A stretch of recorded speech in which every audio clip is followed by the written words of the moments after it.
Hogstye.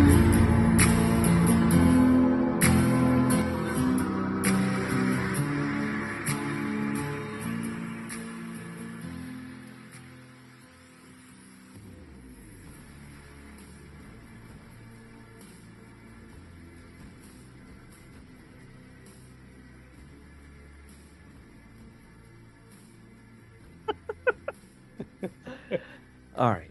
Hey, everybody. It's Alex, and welcome to the Hogseye. It's a two-man show because Steve got tickets. What was it? Journey he's seeing, Dave? Journey and Def Leppard, I do believe. Yes. Journey and Def Leppard, which I've always thought Yes. was the weirdest name for a band. But that's just, it's before my time.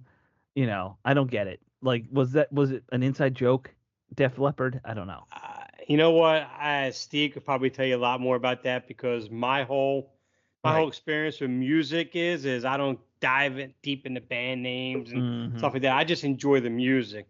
In Gotcha. an era where you had all the hair bands and Yes. Poison and all them. I mean, they were things that I rocked out to as well throughout the 80s. Well, With Van those are Halen being the definitely that company. era.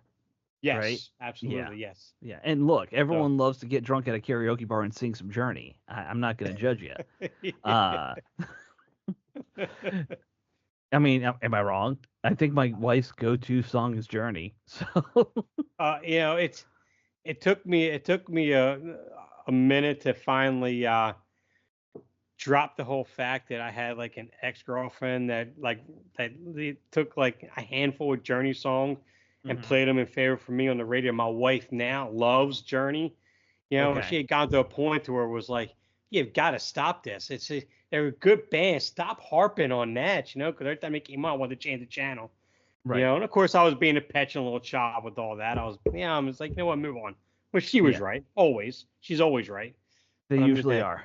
yeah, they Yes. usually are. Yes. Let's say 51% of the time that your wife is right. Yeah. And another good 30 something percent, you're just not going to tell her she's wrong. Well, if I'm wise enough not to, yes. Yes. That is Yes. true. Well, you and I are still both on marriage one, so we're wise enough not to. Yes. Yeah. Now there is that 1% of time where I do throw all the chips in because I know I'm irrefutably correct. There's Yes. no way. But then she finds a way of throwing something there, and then I'm You, just like, you know what? you I'm might leaving still while I'm lose ahead. that fight. I know. Yeah. Now I'm just walking away while I'm ahead. I'm Right. done. So yes, Steve Free show. It's just Dave and I, which Right. means we can talk all the shit about Steve we want. We could tell all his dirty little secrets. I mean, everyone knows that Steve uses a pseudonym on the show. We could, if we want to, give his real name, which is actually Bob. If you're looking for him, his real name is Bob. So just look for a lawyer named Bob in Houston, and I'm sure you'll find him. All right, so we should talk about the game that happened, the preseason game one. We did see the starters play. They came out. We saw a great opening drive from Jaden Daniels Right. and the starters. The defense played well in their opening series too, overall. Um, that that second tier of the team kind of sloppy. Let's be honest. Right. Uh, they struggled there, but overall, let's start with Jaden Daniels. It's only what 3 passes we saw, so not a Yeah. whole lot. But they Right. were out there for 11 plays. He had a beautiful deep ball and 2 short passes that were nothing to write home about. Right. Um, you have to wonder if because he in college he was known for the deep ball. I wonder if the short stuff is actually going to take longer for him to get used to in the pros. I think there's going to be some adjustment to him, but as far as him capable of doing it, I think he's definitely capable of doing it. I think right now we just don't know the kind of quarterback he's going to be, whether he's going to be a guy that's going to try to force into tight windows, or if he's Mm-hmm. going to take it off and move to a second read or a third read. If he's going to take those chances, if he's going to sit there and want to run more often than not. Mm-hmm. Because in college you can run as much as you want and you're going to be all right, unless you play teams like Alabama. Right. But as far as what he's going to do on the intermediate stuff, I think he's shown enough in college as to where you can certainly rely on him to do that when need to. Where it was unlike RG3, where it was either he threw it deep or he ran. He threw some intermediate stuff, I know that, but he was never good on anticipating on the routes. He was never really good on, it's like, when a receiver breaks into that route, that ball should be released, but he wasn't there. He never did that. So it gave the corner or defender a chance to close in on a ball, make a play on it, pick it off, or whatever it was. So those are things I think he's shown that he can have some level of consistency in doing. Yeah. So, but.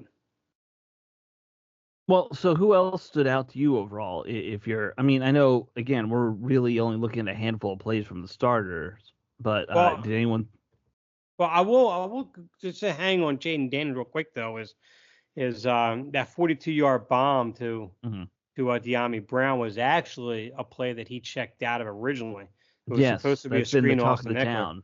Yeah, and so he saw that, came to the line, checked out of it, and went downfield on 3rd and 7. Now, granted, the defense isn't giving them any exotic looks. They're not moving guys around, not disguising nothing or anything like that. So, but the fact that he recognized that the play they were going to run was not going to be successful, he saw a matchup that he liked, and he had the confidence to not only change the play, but just make the play immediately downfield. And in that process, he actually felt the pressure coming off that right side of the line, and he stepped up in the pocket, moved slightly over, regathered himself, reset himself, and then made a throw downfield. All that was very, very positive, and I saw that. Yeah, so I told you before we started recording, I watched the All-22 just before we got on here and as you know, obviously paying attention to those plays, those handful of plays. Right. Yeah, his pocket work there was fantastic. Like, that looked as good as any pro you'll ever see in terms of releasing the ball at the perfect time, just before you're getting hit, so your receiver has as much time to get down the field as possible. Right. That was a pro's pro pass. Yeah, because he even took the safety. He even froze the safety in the middle of the field, preventing him from making that play to roll over to Dyami Brown. Yeah. So I mean, he did everything right on there. So which was impressive. Yeah. Yeah. No, I think overall you're gonna give him. I'm not gonna say A+ because neither of those screens really were great, but part of that's not on him. That's on the blocking, not getting set up right, and things like that. Right. So I'll say he had a B+ day, and that run into the end zone. Let's be honest, that was half speed by everybody. Oh yeah, absolutely. Yeah, that was not a full speed touchdown run, guys. I know we're all happy he did it, but like, if that were a real game, he would not have gotten in there. It's quite possible. Yeah. Yeah. The one thing a lot of people might not have been paying attention to there on that run, though, the block on the edge by the receiver was fantastic. He was pushing his guy through the back of the end zone on that run. I can't remember who the receiver was. I watched it once. I didn't pay attention to the number, but if you go back and look at it, that receiver did a fantastic job on that run block. So, that's the kind of thing you want to see for a good running game, is receivers blocking.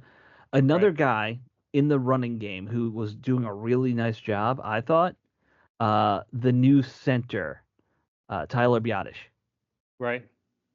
He was moving quick on the zone plays. He was getting to that second tier very nicely, making hits on guys. It wasn't always breaking it open for a big one for Robinson or whoever was running the ball, but he was really executing well. Right. And I just noticed it on 2 or 3 of those runs, and it stood out to me. So I thought I'd mention that. I think maybe we finally found a decent center again, which would be nice. Well, I mean, he was good in Dallas. I mean, there's no question about that. When it comes to him as Sam Cosmi, I have no issue with that interior right side. Now, when we shift to the other side of that line, that's where issues really come up from the play. And and I know we just got done releasing Mason Brooks just recently. I mean, he was I had him down for, he played 57% of the offensive snaps in this game. And they were all at left tackle, and I'll be honest with you, man, he was just brutal out there, and If they were really trying to press hard for him to see what we had on depth, we're in trouble because he's really a guard by nature, and they tried pushing him out to the outside.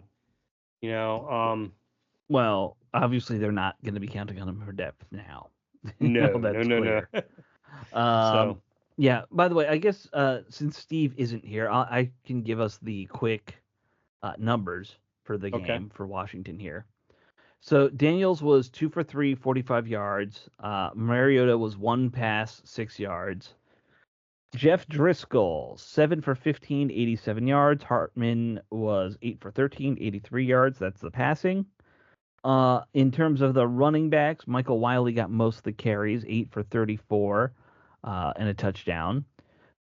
Let's see. Driscoll technically came in second on running, 3 for 23 yards. Robinson had 5 for 20, a solid 4-yard clip. And let's see, who else? Austin Jones, 2 for 13. Eckler, 2 for 7. I will say on that one run Eckler had kind of in the red zone, he was making some moves. They just didn't get in the yardage. Like, he was shifting well back and forth. But, of course, Daniels had 1 for 3 in that drive. The top receiver, Ben Sinnott, who I know we want to talk about. Ben Sinnott. Are we saying Sinnott or Sinnott? What are we saying? I'm saying Sinnott, to be honest with you. Yeah, I'm saying Sinnott, I think too. I think a lot of people say Sinnott, which is probably the correct way to say it. Yeah. But yeah. To me, it's Sinnott is how it's written, so that's how I'm saying it. Yes, that's how I say it. Yeah, so he had 3 for 57. Brown had 2 for 55, and then Luke McCaffrey 2 for 25. Those are your big names. There's a lot of one catch types in there from that point on. So yeah, that just covers the offensive stats. On defense, I don't think we had any sacks or no. Our favorite guy, Benny Potato, had a sack. Yep. But no turnovers other than that. So, yeah, we'll just leave it at that. There were a few. There are a lot of guys who had 1 or 2 tackles, not a whole lot. No one carried the workload in a preseason game, which is honestly what you want. Yeah. All right, so getting back to the game though, let's talk about that Ben Sinnott couple of plays he had there. Okay. He had not shown up a lot in camp. Like when I was there, I didn't see anything big coming to him. And I heard something interesting. The argument is, well, yeah, his game is he beats people up, and you don't beat your own teammates up in camp. Like that's not what you want him to do. Right. So you kind of have to wait till this kind of game where I don't care if he hurts a Jets player. Like that's the mentality. Right. So I thought it was interesting how when he gets the ball, man, he is looking to hit people. And yeah, it's impressive. Yeah, he plays a lot like a. I mean, people want to draw the George Kittle comparison because that's kind of like recency bias right there. Sure. But really, when you go back, he reminds me a lot like Jeremy Shockey. Jeremy Shockey wasn't a speed tight end. He wasn't a guy that was going to run every route in a route tree. He was solid in his routes, but wasn't real super crisp or whatever. But the one thing he was a wrecking ball with the ball in his hand. That's exactly what Ben Sinnott looks like. Mm-hmm. As soon and he plays the ball away from his body. He doesn't catch it with his body, which is great because it leaves it all for a real good seamless movement. Catch it, pull down, and run, continue running forward. And you saw that in that one play with Driscoll coming down the seam right there. Yeah. Which is all one continuous motion. He was just dragging guys with him, rolling over guys. It's a guy who I think you definitely, once he develops his niche in the NFL, because in Kansas State, as we talked about off air, he played a lot of H-back role. He went out to that slot. He moved them all around, and Steve's article talked about him being more of an inline tight end. I think that's what he's going to ultimately be best at being, is an inline tight end. Mm-hmm. I mean, they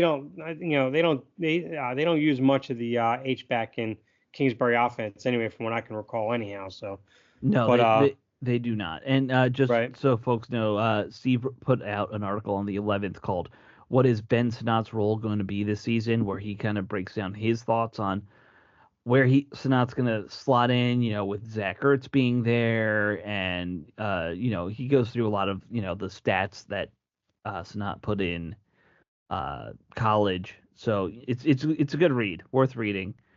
He calls him an F tight end, just as you know, that's the term Steve used. He's into the okay. whole letters, thing.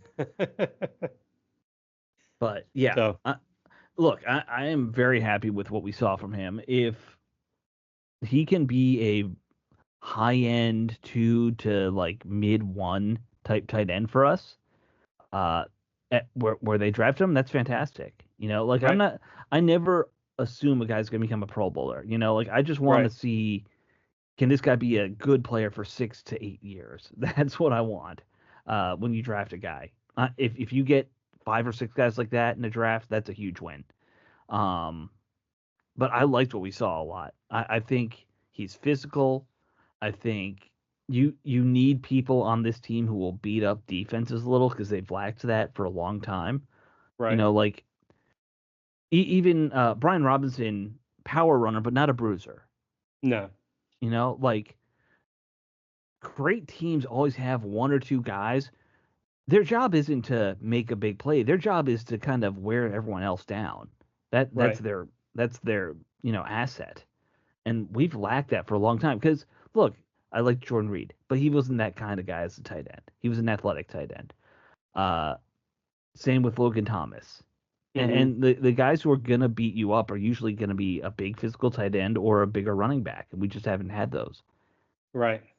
So hopefully this is one of those guys. Yeah, I think his ceiling is definitely. I keep going back to Shockey. I think it's right there, Shockey, because Hmm. Shockey was. At least personally, I never regarded Shockey as like a top 5 tight end in the league. No. At any point, but he was revered every single weekend. He was a Yep. guy that you knew once he got the ball, it was like, what, button up your chin straps, you're going to get hit, and that's what he was. And I would Hmm. love to see that kind of a player on this offense, because we have speed on the outside, we have the Hmm. running backs, we have everything else. We just, like you said, we don't have that guy that's going to be an enforcer on this offense, and why not Right. be Sanat? Right. And we don't mean enforcer like in hockey, like a goon, but yes. Right. uh, Yeah, Shockey is a really good comparison as long as you don't get like to the mullet rednecky off the field issues that Shockey has. Uh, you know, like he was a very good on field player though. You're right about that. Right. And man, going back to thinking back, that was an era where there were a lot of good tight ends. Yeah. There are a couple now, but the league was 15 deep as far as good tight ends at that point. It feels like Well, in the see, early 2000s. back then you had I mean, you had your athletic guys like, Right. I believe you still had Tony Gonzalez at that time. You had Yeah, you had Gates, Tony were the Gates big coming athletic in. ones. Yep. Yeah.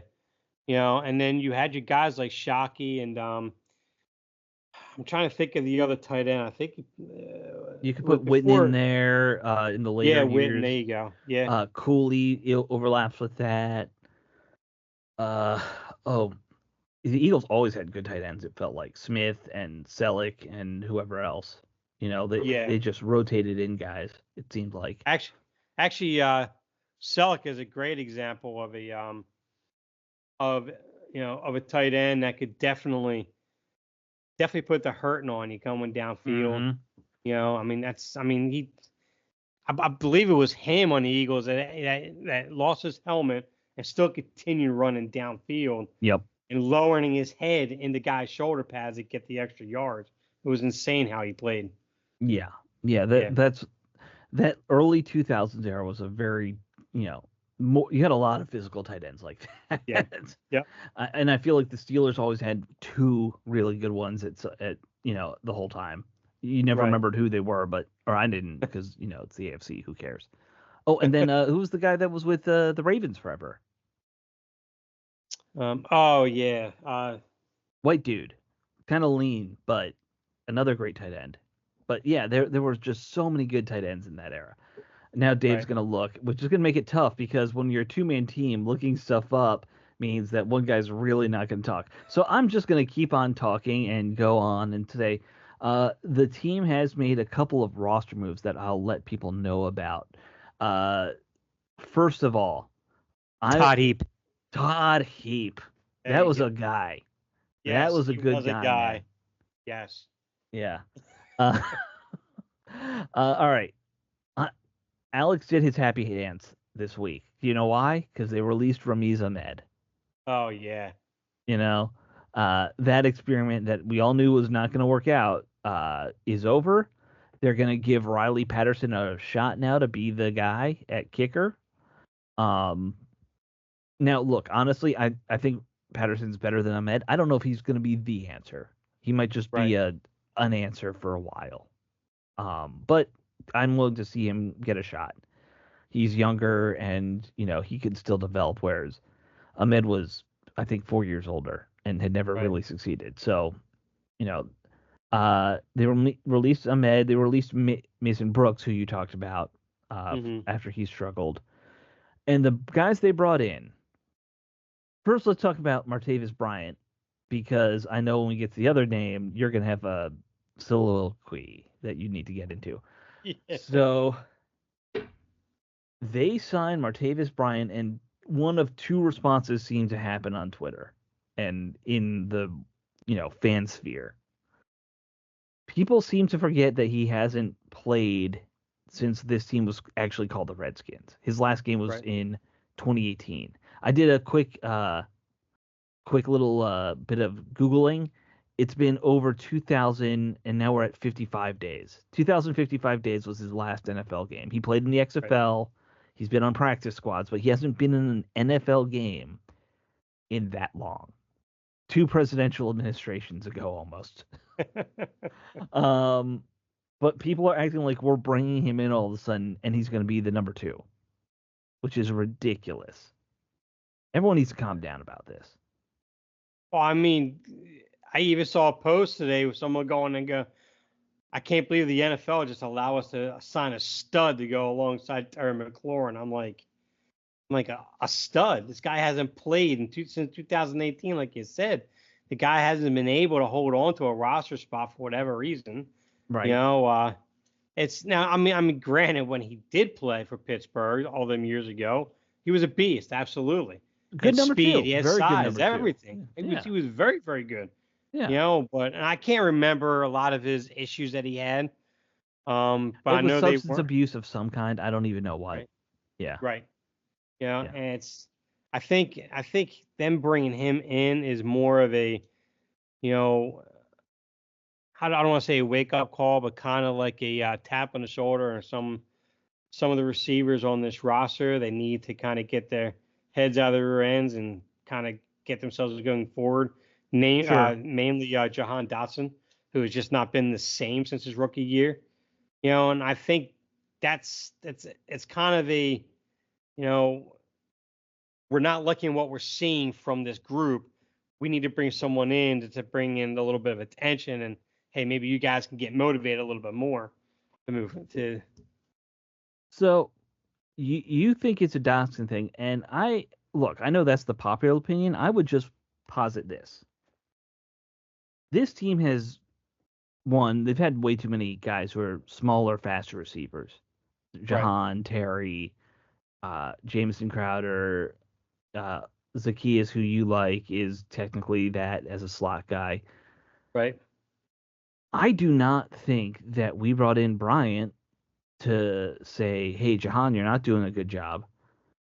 I think he is just as much here to kind of kick in the pants Luke McCaffrey and Bryson Tremaine, who's our two big receivers, and Right. to say, look, this is what a vet looks like at your position, because obviously, look, Bryson Tremaine's trying hard. Everyone, and now he's the first guy out on every practice field. He spends like the first hour or half hour every morning with the jugs machine working on catching. Luke McCaffrey, I think, hard worker and all that. But they're both rookies.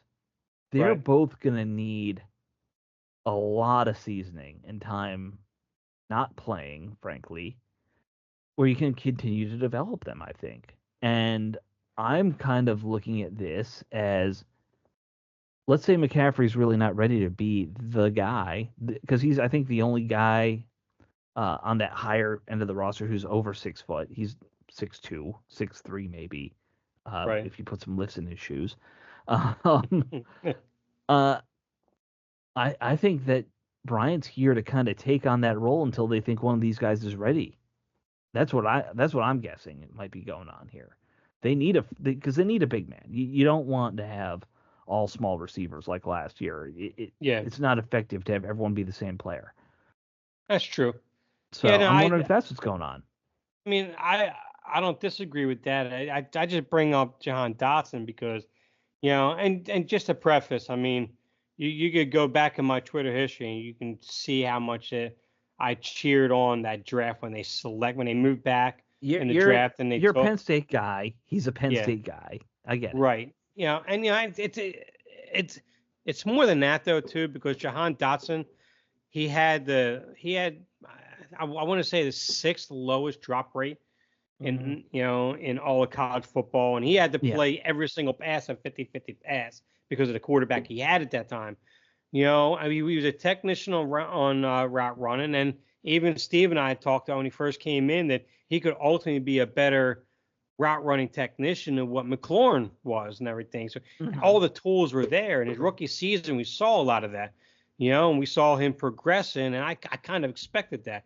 But last year, his drop rate went through the ceiling over 8%, which was insane. And then you saw his 2 receptions in the preseason game were bobbled catches. It's like the focus isn't there. I don't want to say the guy is lazy because he's not. He absolutely is not. He's definitely. I mean, there's been no reports of him ever being lazy, and it's just like it's almost like he's losing focus. He's getting either almost like too comfortable being the number 2 guy and just waiting to walk into week 1 of the regular season and say, okay, I'm here. Well, you haven't shown enough to sit there and say, I'm here. You're still progressing to be that guy yet. And I know, and me personally, I know he can be that guy. He certainly absolutely has a ceiling to be that guy. But I've just been personally kind of a bit disappointed on where he's sitting at today.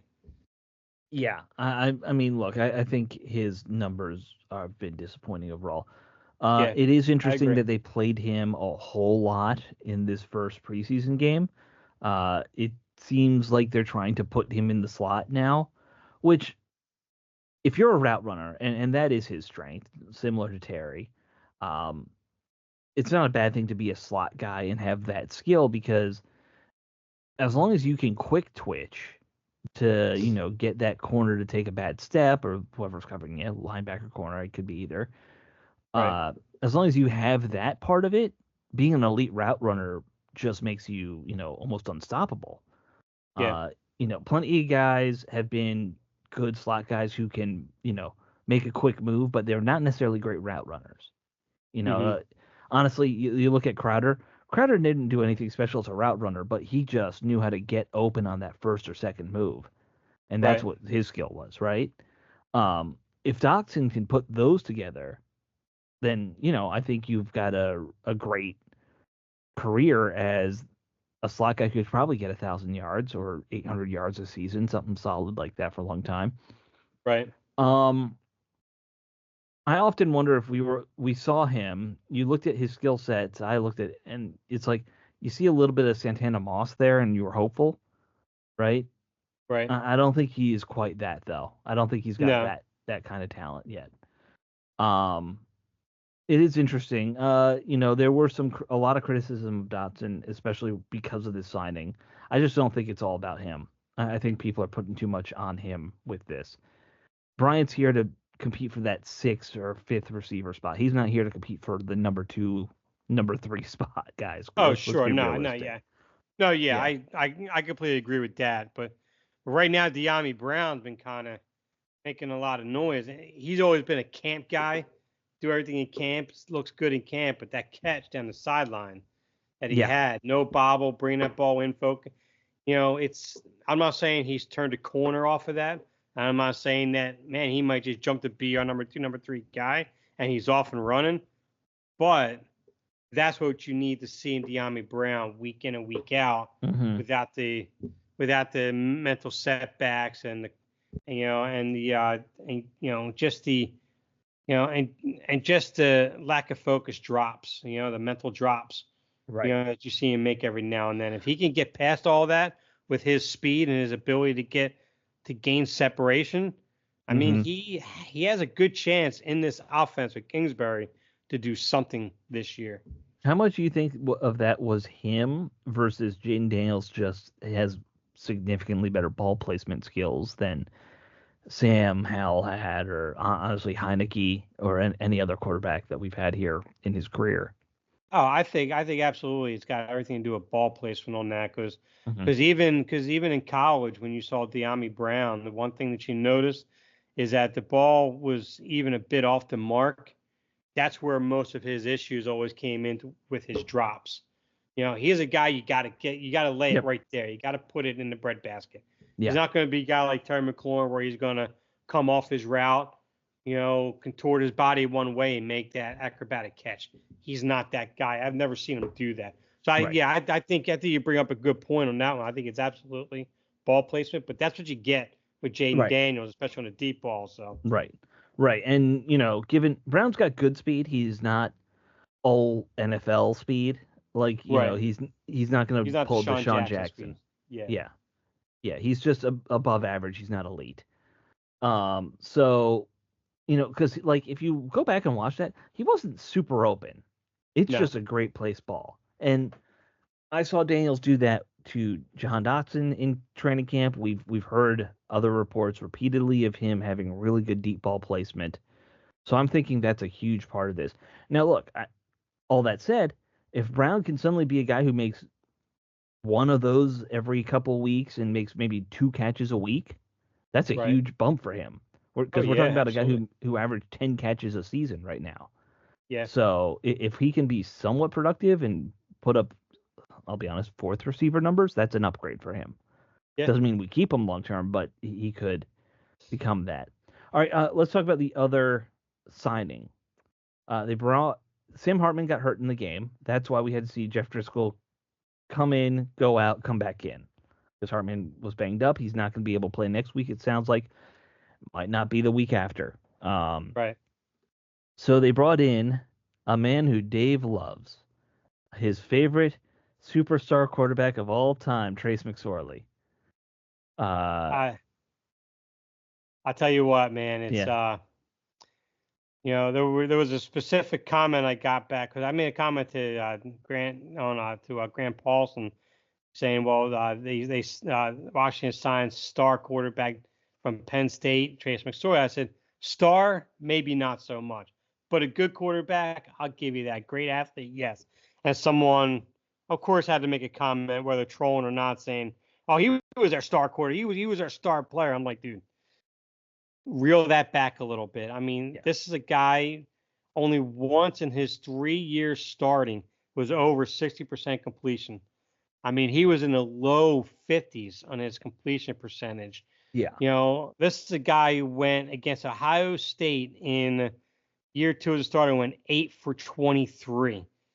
I mean, granted, Ohio State's defenses make quarterbacks look silly, but if you are a quote unquote star quarterback, then you're not doing 8 of 23. You're going to have numbers that's going to give you that label to some degree. It's just, I mean, and I could go over all the numbers that he had. He was only 59% against Michigan that year. You go to his previous year, you go to his last year. The biggest problem I had with Trace McSorley in that year, he completed a total of 59% of his passes that year. Mm-hmm. But the biggest problem that he had, he showed up small against Michigan, 5 of 13. He showed up small against Ohio State again of 16 of 32. And that was the year that Penn State had one of the top 5 to 10 defenses. That's when they had Joey Porter as their corner on that, that year. Yeah. And it's like, and they were among the top defenses in turnover ratio, The defense is generating touchdowns, everything. If he at least even had a decent, somewhat consistent season that year, that team alone, just by the defensive side of the ball, they're making a push to either get into the college playoff or making noise in the first round of the college playoff. They were never going to get past Alabama or Georgia. They were just super powerhouses, because they didn't have the offense for that. Their defense was good, but their defense would have been worn down by their running game, But still, the point is McSorley on that team, and they end up having 4 losses that year. McSorley's not a star player. An adequate quarterback, maybe. A great athlete, yes. He was a 6th-round pick. If he was any good of a quarterback, he at minimum was stuck on someone's practice squad for the last couple of years at least, or something. But he wasn't even able to manage that. Yeah, I mean, we're talking about a guy who's a mobile quarterback first and foremost. That was Absolutely his biggest skill set. And honestly, I know you're a Penn State guy. Penn State's not really known for great quarterbacks. I mean, the last one I can remember is Kerry Collins was their was their last really good quarterback, because McSorley, Hackenberg, the most recent two, no, they didn't do a whole lot. Well, the next guy coming out, Joe Alar, he's going to be something pretty special. Oh, you think so? Absolutely. Okay, we'll see. He definitely has an NFL arm, but that's another show later on. That's for your Black Shoe Diary show, whatever that whatever that website was called back in the day, the Penn State fan site for SB Nation. I can go deep on my weird knowledge. But look, let's be honest. McSorley's here to play cleanup in these 2 games. Yes. Because next week or this week, I assume Jayden Daniels is going to play about a quarter. I assume that Marcus Mariota will play a couple drives. And let's be honest, they just don't want Driscoll to play a half or a half plus, whatever it ends up being. And they don't want, what you really don't want, you don't want him getting hurt, and then you got to put one of the 2 guys who's going to be your 1 or 2 guy back in. Right. So McSorley's here for that, and it doesn't matter what he does once he's in there, right? Because at that point you're not evaluating him; you're evaluating the 5th running back and all that kind of stuff. Yeah. So he's here for 2 weeks to do that stuff. I did hear somebody bring up an interesting point, or I thought it was at first. Now I want your opinion. I heard somebody on the radio talking about this thing. Well, it'll be nice to have an athletic quarterback, because if he's on your practice squad in the end, he can simulate a whole lot of things, in practice. And I'm sitting there thinking, every quarterback you have is a very athletic quarterback right now, right? Like, you have a Mariota to do that. You have Jayden Daniels, who can. Let's be honest, there's not a quarterback in the league who he's not at least close to athletically. Like he might not be the same as Lamar Jackson because he's, not that seasoned, but athletically they're about the same. I don't really think it matters if you have an athletic quarterback on the practice squad at this point. They should know how to deal with that. Well, if anything, I need a pocket passer. That's true. But I think if you're gonna go that argument or that route, I think McSorley will be that guy where you could definitely mimic a lot of some of your top athletic quarterbacks in the league, and he's no Lamar Jackson, but you can definitely simulate a lot more with him, and not necessarily put someone like a Jayden Daniels out there to do that when he should be doing something else to get ready for the game that week anyways. Absolutely. That's true. But I was thinking more Mariota. Mariota is very close, or a very good athlete too. Let's be honest. He's a good athlete, but he's more of a straight line guy. McSorley is a guy that's shifty. He is a guy that's very athletic. You think of Christian McCaffrey as a quarterback, basically. And that's what you would get with like a Trace McSorley with that. So you can actually give or put him in situations to where you have the defense not worrying so much for straight line speed, but actually being prepared for those quick moves and stutter steps to get to the outside or whatever. So McSorley will give you that, but honestly, I don't even see him even on the practice squad by the start of the season anyway. No, I don't either. Yeah. I think if Hartman, unless he's on IR, I think we know what our quarterback situation should be. Yeah. Some other quick notes. Alex Akingabu was released. He got injured, so it was an IR release situation. Uh, so he is done for the year and gone from the team. Um, you wrote an article. You did your training camp spotlight, Dave, to talk Right. about the Forbes situation. We saw a Yes. lot of him in preseason, some good, some bad. Mm-hmm. What did you make of Forbes overall? Well, Forbes, I think he's getting a little more heat than what he deserves. Yeah, he left that red zone touchdown to Jason Brownlee, who is, I know, on the Jets depth chart like number 2 or 3. Mm-hmm. He's not exactly a starter in this league, and I get that. That's fine. But the biggest problem on that particular play is that he was playing up close in a press man, and he allowed a clean release to the outside. Brownlee does have some speed, so he got that initial step on him, and it was great. It was great ball placement at the back corner of the end zone by Yeah. Persay, I think was our quarterback at the time. Who was undrafted free agent. I'd have to go back and Um, look. I don't remember who it was. Yeah. yeah, right.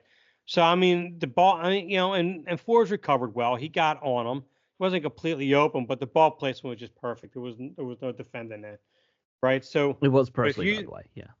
Percy, yeah, but if you take that play away, he was in 13 other plays, right? And 11 of those 13 plays, they were design runs. They were runs. They were mostly either like interior or away from Mm-hmm. him. He Mm-hmm. was in on one tackle. I mean, he wasn't a primary tackler, but he was in on the tackle.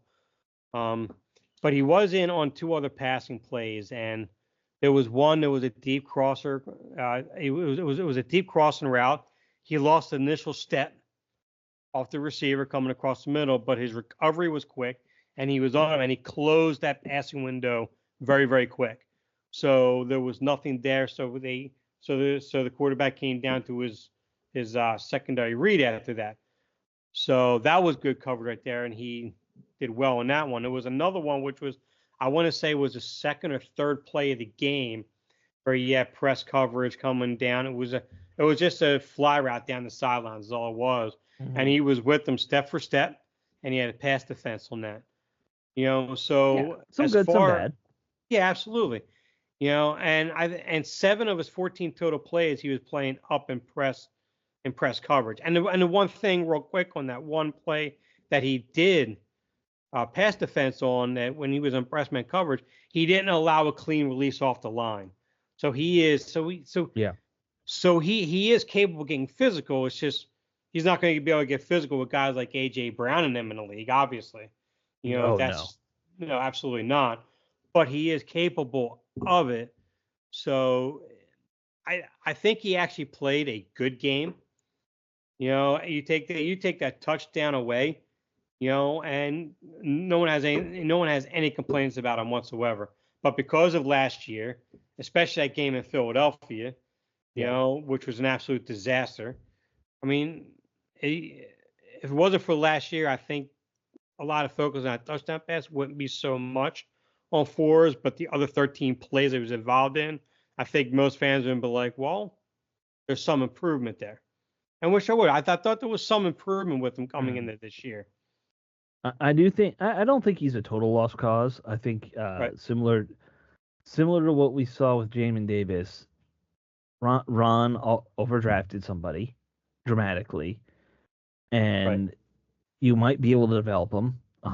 Who knows? But that was Ron's MO. He overdrafts everybody, you know.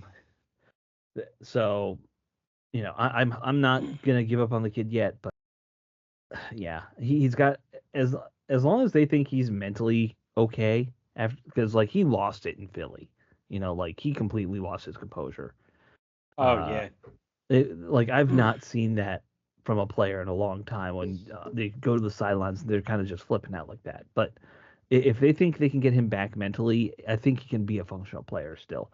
All right, let's talk about Obviously, the team is going to be starting training camp with Miami uh, on Thursday, which is today. If you're listening to this right after release of the show, they play Miami. I talked a little bit about playing time, but is there anything you're going to be looking out for, Dave, in the big game? Because this is the big one of preseason. So Right.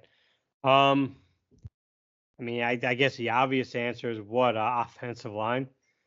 I yeah, mean, it's I'm really hoping Brandon Coleman gets into this game so we can see what he does on that left side. sure, Um, good thought. I'm hoping basically our entire offensive starting units there, uh, with the exception of Andrew Wiley, we could do without him and put anybody there for eye care. But I mean, that's just I mean, he's just a turnstile. You could put Steve or you out there and you'd be as effective.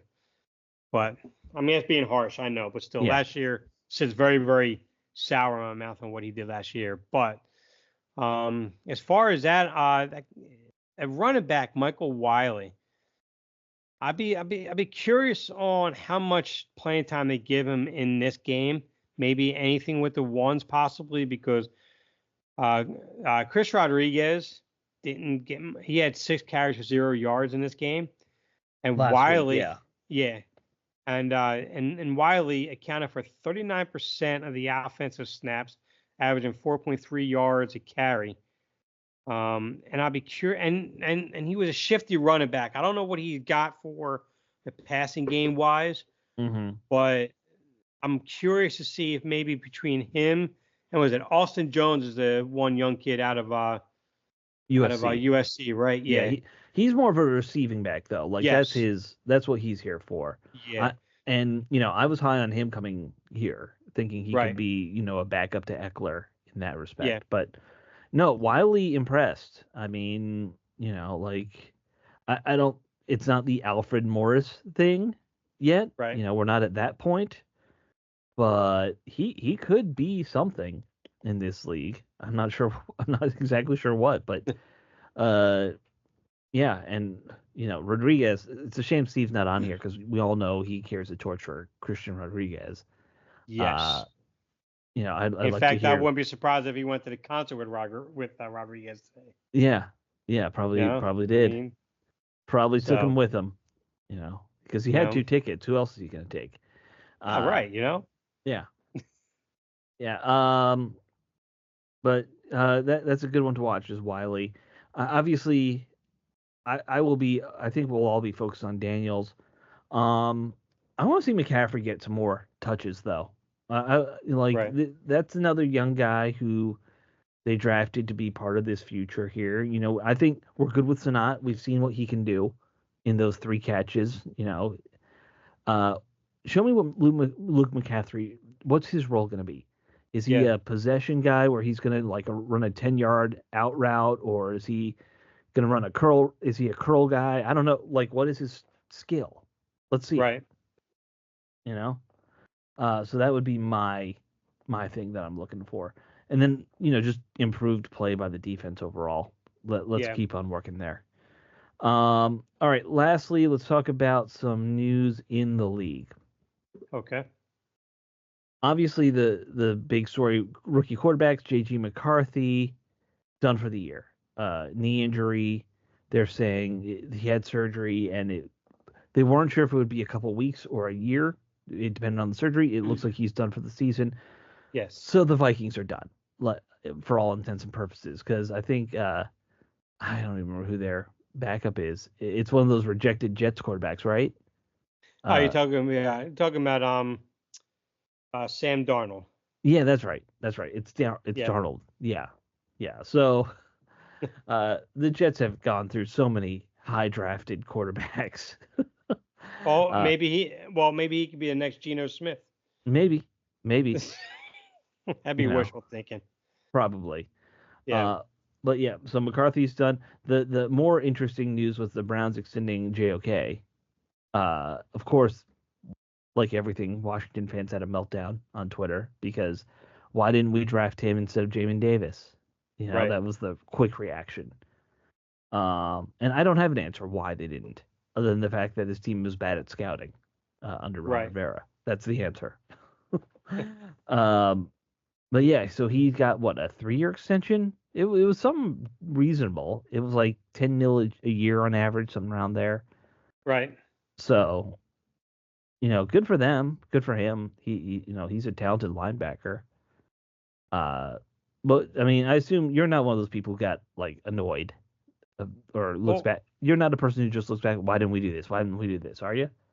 well, no, I'm not a guy that goes back and like, go, why don't we do this? Why do that? So forth. I'm not that guy. But I think I was kind of on the train of, because I agree. Because at that time, I agree with Steve that a first round pick for JOK would have been too high. Mm-hmm. Same thing with Jamin Davis, too high. I totally agree with that. Right. And even when you go back into that draft when we took Jamin Davis, you had guys like Darius Tony, Quiddy Payne, Caleb Farley. I mean, all of them were names I saw, but the name that jumps out the most was Christian Darrisaw. And he Right. was a guy that we had major offensive needs, and that was a position of need at both, and also best player available on most people's boards. So it was like you sit there, you take Christian Darrisaw, and then you would have the opportunity of taking JOK in the second round. Instead, you walk out with John Davis and Sam Cosmi. Mm-hmm. Nothing against Sam Cosmi because I think Sam Cosmi is going to be a really good interior lineman, and I'm good with that pick. But Right. what would you rather have, Sam Cosmi and John Davis, or Darwish and JOK? And I think that's what I believe it was Josh Taylor, was a guy I follow who works with Jamal Mm-hmm. on Yeah. Hogs Haven. And he was a guy that was really jumping high for Darshaw at that time. And I think most other people were when he was sitting right there. So it's not like it's really going back and saying, hey, we should have done this, we should have done that, as opposed to the fact that there were even scouts. I want to scouts like if you want to talk about Kuiper, or if you want to talk about just regular analysts saying, well, Darwish is a guy that Darwish will be a perfect fit. I mean, everyone's saying that about Washington at that time, and we Right. walk away with Jamin Davis, which made no sense at all. It was just a pick that made no sense at all, period. No, I agree with you there. I mean, there were other guys you could have gotten Najee Harris at that time.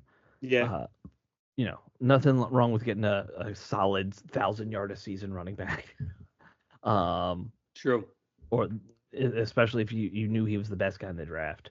But yeah, I mean, look, I don't like to redo the draft. I do think, and I said this before, I think Cosmi's going to be maybe end up being that lone guy from the Ron Rivera Yeah, drafts who we re-signed to a second contract.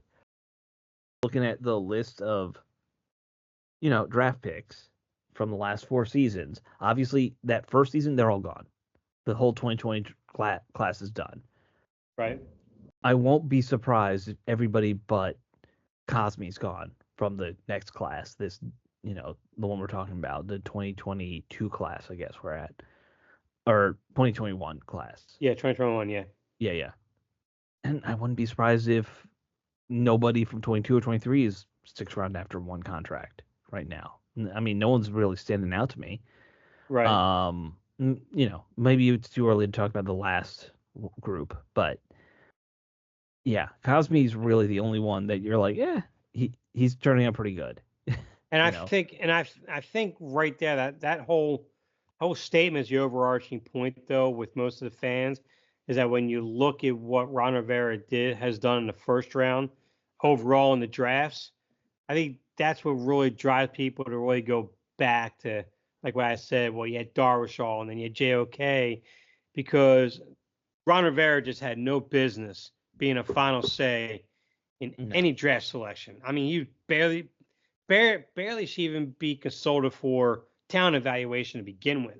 Mm-hmm. So it's like, and it's what he did all in them 4 or 5 years he was with us. It was just one brutal draft after another. Yeah. Yeah. So We're gonna look back on that time in a couple of years and just be awestruck by how bad it is. yes, You remember the Vinny Serrato draft eras where it's like hey, we drafted 2 receivers and a tight end and nothing worked.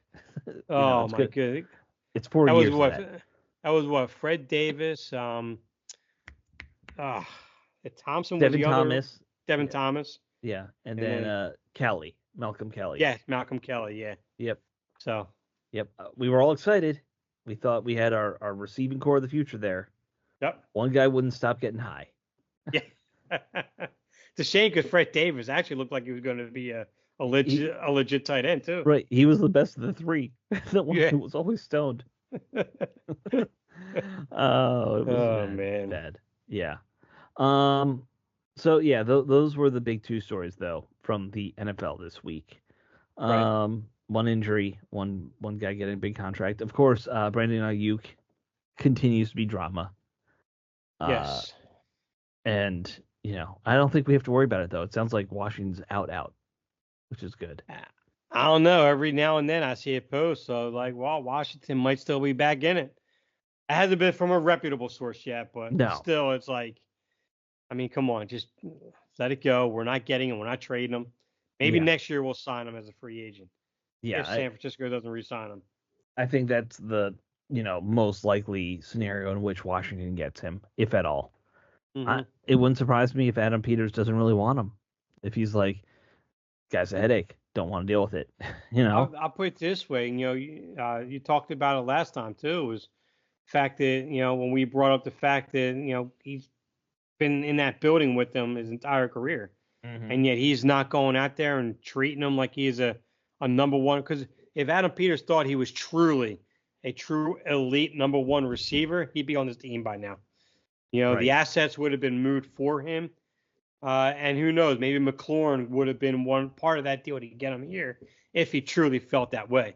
But obviously he doesn't. So no, obviously not. Yeah, man, like I don't know. I don't know. I don't have a good answer to what's gonna happen there with Ayuk. I think, but I do think they're gonna make a lot of big splashes next season. Yeah, I think they're prime for once that. they know what they have in Daniels, it's like, all right, we have our guy. Let's surround him with everything. Everything we can afford. Yeah, but we're a year away from that now. So, all right, next game, it's Saturday night, which is a lot better than midday. Midday Saturday noon games is a terrible time. I don't know why college football succeeds with that. But yeah, all right. So Saturday night we got the game. We'll all be watching. Guys, we will talk to you all next week as we get ready for that final home game in the preseason, which Dave didn't want to go to, so he gave me his tickets, which is very nice of you, Dave, to do that. Thank you. So we'll talk to you all next week.